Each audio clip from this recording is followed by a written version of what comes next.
Hello, everybody. My name is Dolly Chugh. I'm from New York University, the Stern School of Business, where I'm a professor. And I am thrilled to be in the room where it happens. This is an incredible assembly, and I'm so grateful to be part of it. What I want to share with you today begins with a memory I want you to bring up for yourself. Think about your favorite food. Think about a drink you really enjoy, time with a best friend, sex, getting a paycheck. Think about that. All right, come back. I've lost the room.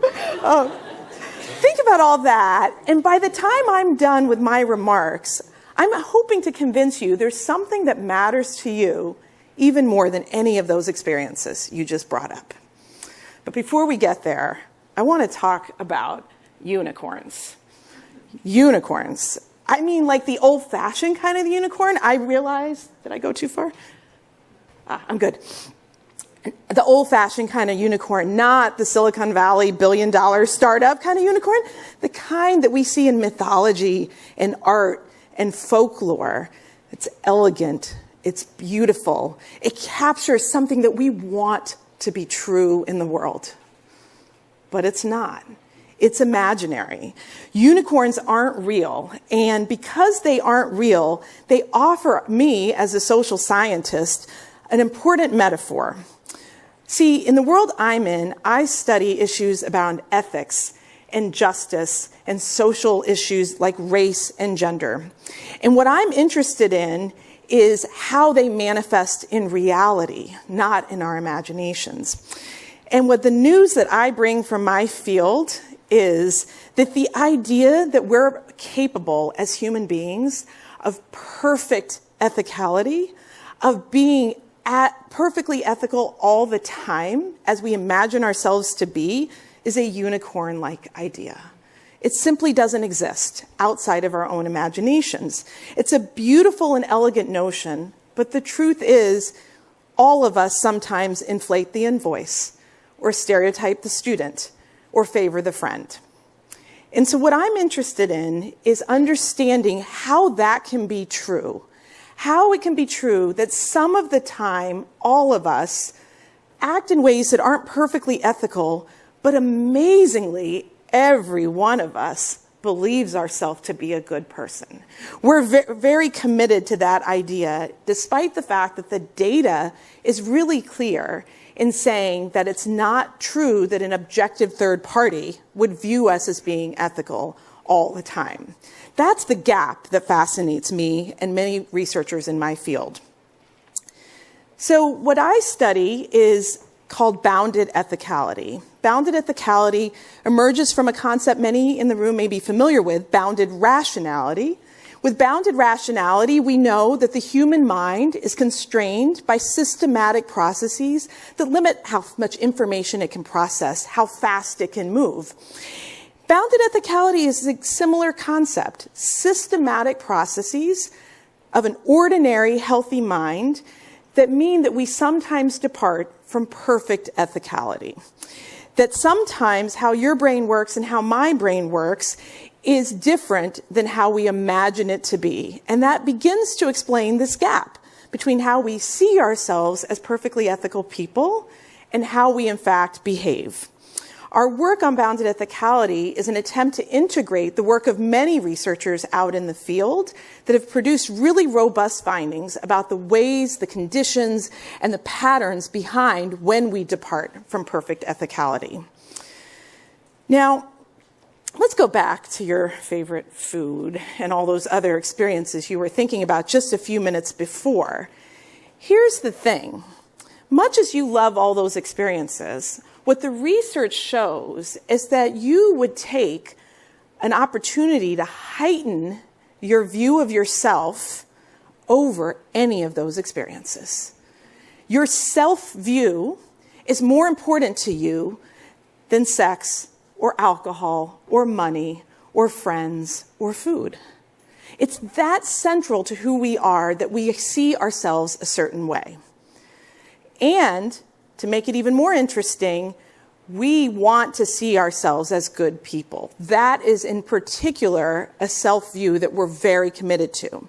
The vast majority of us view ourselves as more trustworthy, more honest, and more fair than everyone else in the room right now.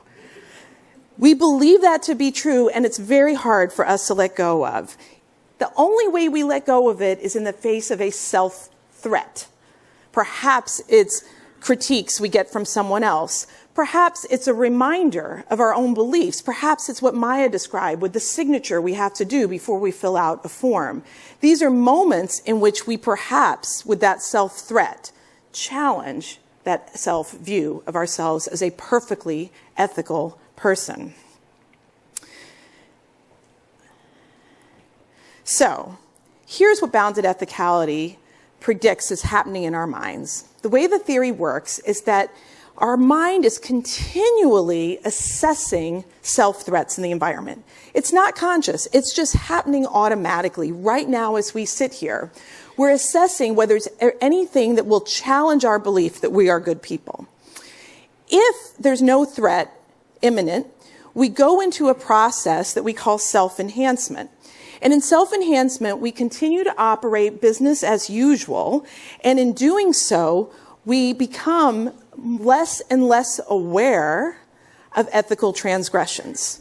So we see ourselves as ethical, and yet we slip action after action into more and more unethical behavior until there's a self-threat.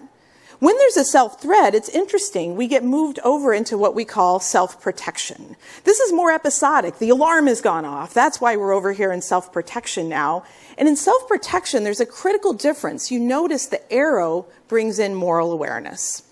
That when we're in self-protection, we at this point begin to look at the decision in front of us as having some ethical implication. And in that moment, we slow down a bit. It's a little bit less of an automatic process. And we pay closer attention to not just, let's say, the business implications, but the moral implications as well. Now, what's really important to realize here is what Jared described earlier. It's the Jekyll and Hyde effect. This is the same person who's engaging in these different processes. So on one given day, they may be in a self-enhancement mode, and in a different given day, they may be in a self-protection mode. Self-enhancement is trending towards unethical. Self-protection is trending towards ethical. These processes are cyclical and automatic and dynamic, hinging on what happened in the recent past. The counterfactual is that in a different day, in a different moment, under a different condition of self-threat, I may have behaved completely differently. Good person, but not always. So what we want to propose is a different way of thinking about our ethical self-view. If we could challenge this belief in the unicorn, this belief in our perfect ethicality all the time, we might in fact be able to become ethical learners. And the work we've done in ethical learners talks a lot about the psychological safety we've been hearing throughout the day, the growth mindset we've been hearing throughout the day.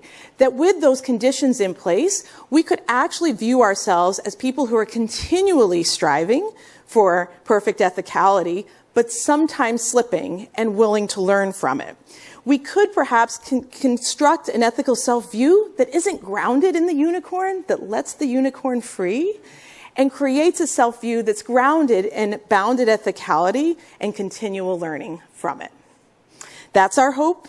We offer you the challenge of seeing if there's ways in which you see the research and practice going in that direction. Thank you so much. I've enjoyed this.